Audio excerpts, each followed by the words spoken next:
For hunters and anglers in 2022, Wyoming provided solid opportunity for hunters.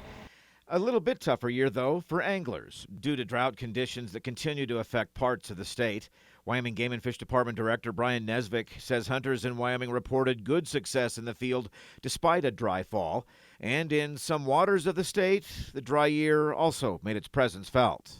Despite kind of some pretty dry conditions and maybe a little bit later fall than normal, a little bit warmer fall than normal, I think for the most part, hunters did well. There was definitely really good horn growth on pronghorn this year, and I have heard a lot of reports that people were finding a few more mule deer. Of course, elk are doing great in Wyoming right now.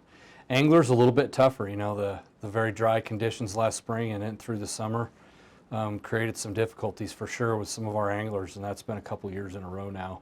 Lower water, warmer water temperatures coming earlier in the summer, those kind of things. But, you know, certainly in the early part of the season, anglers did well. The department made major strides for both sportsmen and wildlife in the form of multiple access agreements and acquisitions, providing thousands of additional acres of access to hunters and anglers, and wildlife crossing projects to address high rates of wildlife vehicle collisions.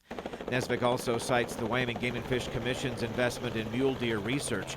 $5.3 million will be spent over the next 5 years for the Mule Deer Monitoring Project, a deeper study into the management and prosperity of mule deer using new tools and technologies to gather more data on why mule deer populations are declining across the West.